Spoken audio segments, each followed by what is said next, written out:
All right, everyone. Well, welcome back. And we're now going to talk about complex endocrine pathways. You may recall me saying that with simple endocrine pathways, the sensor also acts as the integrating center. With this one, this mainly involves the HP axis, the hypothalamus, pituitary, and then target organ or target tissue pathway.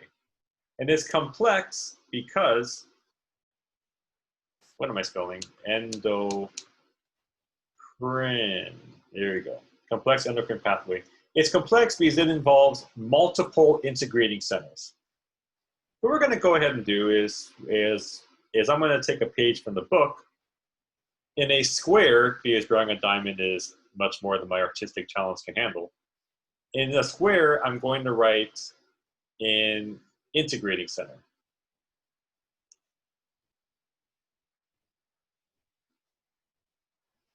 Actually, that's pretty ugly. I'm gonna erase that. That's unacceptable. Come on, professor. All right, cool. So I'm going to draw on the square. It's going to be an integrating center.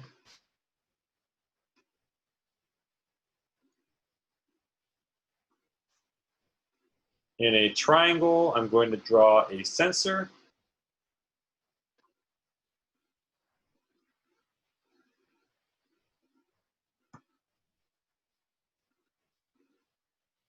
And in a small orange box, I'm going to draw a hormone.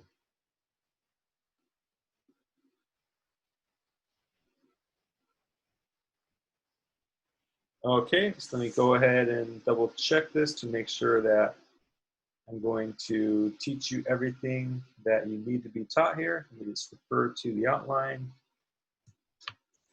Okay, so well, what we are going to do here is this is generally an example of a pathway. So we're going to have first, we are going to have the stimulus. Oh, let's draw this in red. Stimulus.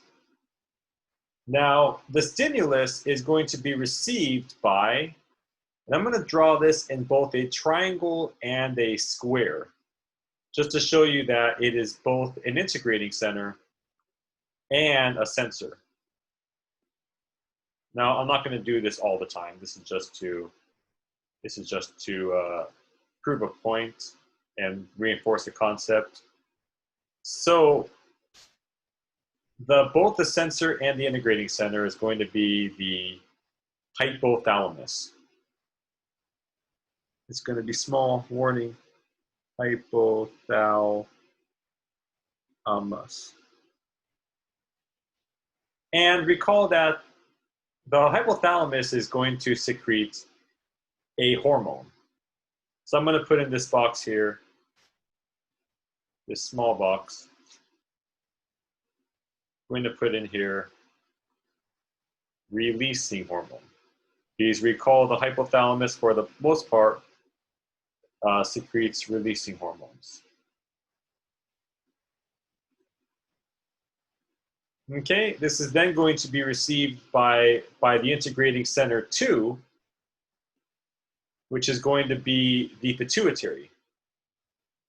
Please recall that what the hypothalamus does is it is going to receive, or is going to secrete the releasing hormone, then it's going to be received by the pituitary. So the integrating center 2 is going to be the pituitary, or the hypophysis.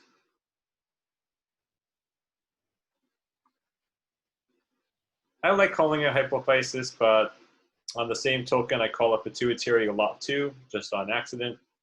So I'm going to use both terms interchangeably, but no, the hypophysis is the proper term. Then we are going to have releasing hormone 2. Apologies, we are not going to have the stimulating hormone. We're going to have the stimulating hormone.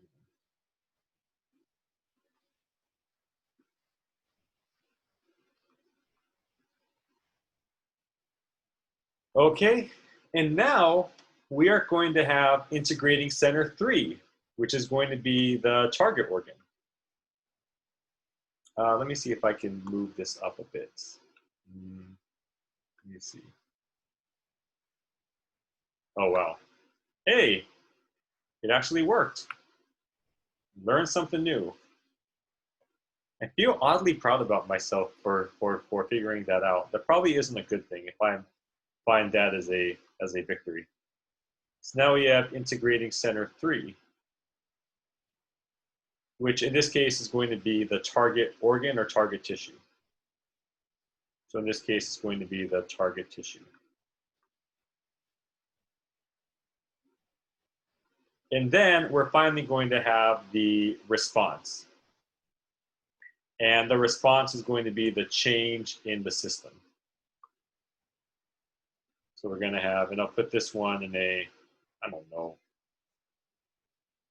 a 5-sided shape, I guess. Oh gosh, that's the worst thing I've ever written in my life.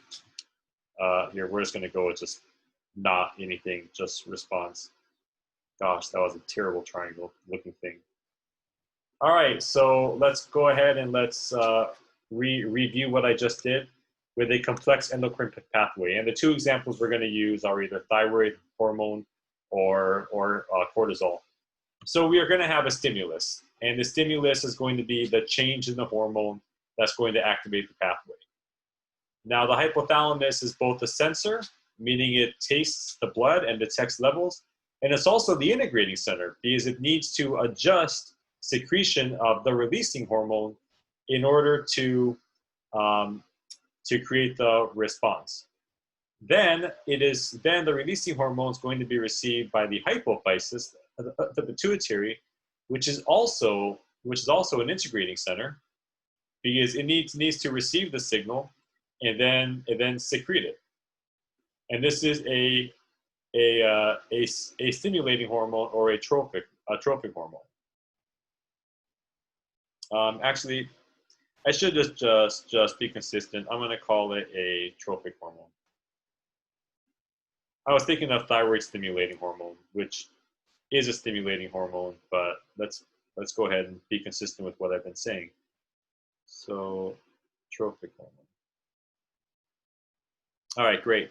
So then, basically, whatever the amount of the releasing hormone is when it's received by the hypophysis, it should secrete a suitable equivalent of the trophic hormone, because the target tissue needs to either increase or decrease secretion of the hormone depending on the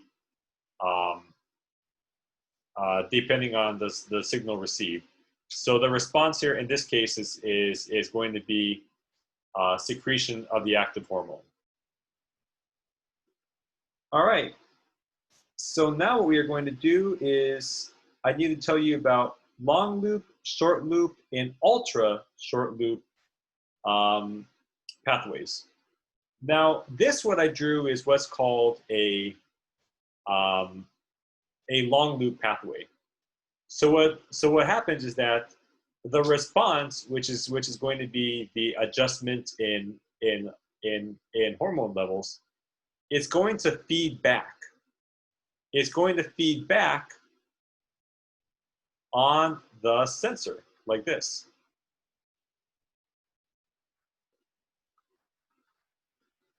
So this is called long loop feedback. This is the traditional feedback mechanism that was first identified, meaning that the target tissue produces a response. The response is going to be detected by the hypothalamus, and it can make continuous adjustments to ensure that homeostasis is maintained. Now we also have something called short loop signaling, and in this case, and I'm not going to expect you to know any examples, just know the definitions of it. In this case, the trophic hormone is actually going to feed back, because recall that the hypothalamus and the pituitary are connected through the hypothalamic pituitary portal system.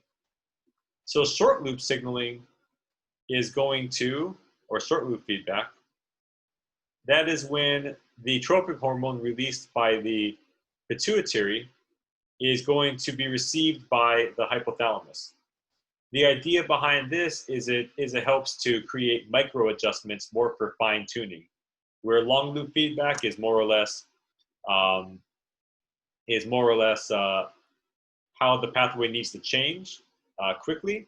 Short loop feedback says, okay, well, here we are going to make minute adjustments using levels of the pituitary trophic hormone. And last of all, this one is really poorly understood. I haven't been able to find much in it on the published literature, but it's actually called ultra short loop feedback. And your book did mention it, but I don't know if it still does. It's called ultra short loop feedback. And in this case, the releasing hormone actually feeds back on the hypothalamus. It is a form of autocrine signaling. And the purpose behind that really has not been well defined. So I would like you to just acknowledge that it is a type of a feedback system. Okay, and next we are going to talk about the pathway of thyroid secretion. We're going to go ahead and do that. This is sort of just one of our pathways. The one I'm going to focus on the most is cortisol. We're just going to go ahead and define this now. And we're going to now do the thyroid pathway. So we're going to start with the stimulus. So this is thyroid endocrine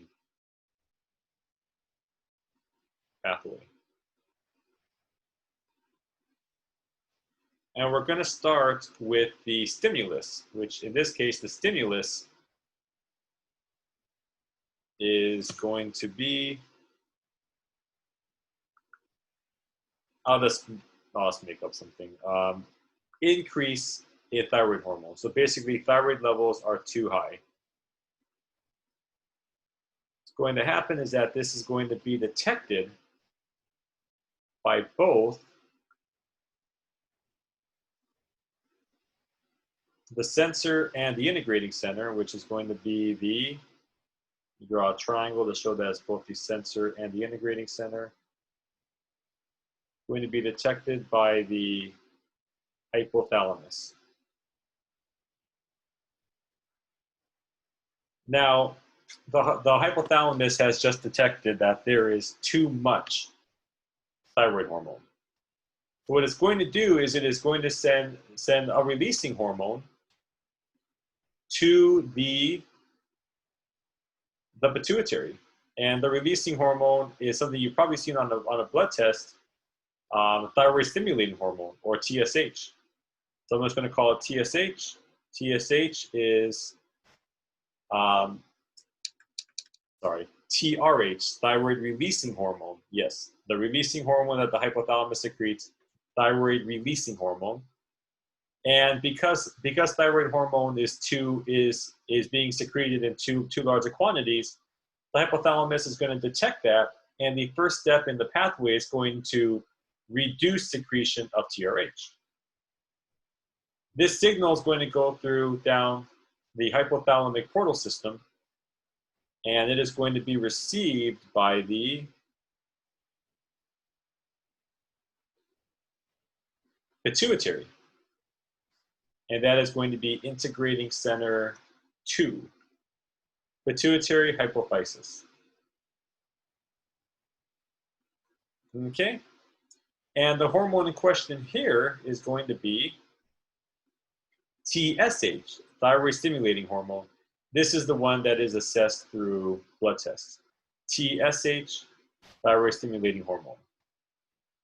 This is going to be received by the third integrating center. That is going to be the thyroid.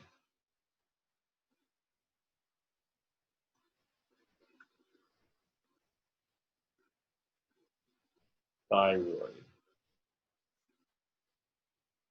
And then we are going to have the change, and it is going to be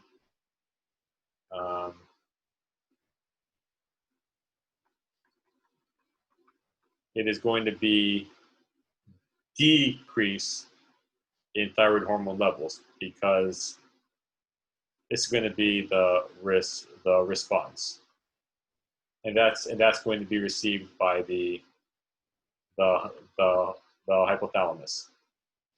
So what happens is that, more or less, this is a chain, and the commander of the chain is the hypothalamus. It's going to detect levels of thyroid hormone, and it's going to adjust secretion of the releasing hormone in a pathway. But it's all triggered by the hypothalamus. The hypothalamus tells the pituitary what to do. The pituitary tells the target organ or tissue what to do. Sorry, TSH is also going down. So in a normal pathway, the secretion of the trophic hormone should match the secretion of the releasing hormone. If the releasing hormone is secreted in smaller quantities, then the trophic hormone should also be released in smaller quantities. The target organ listens to the pituitary, so the target organ, if it releases less of a trophic hormone, is going to release less of an active hormone. Now, what if we have an alternative reality, and instead thyroid hormone is going to be in too small quantities? If that's the case, then TRH will be increased, TSH will be increased, levels of thyroid hormone will be increased. All right, well, I hope you enjoyed this part of the talk. And after this, we are going to talk about the cortisol pathway, which is very similar. And we're also going to talk about pathologies, which is a very interesting part of the course.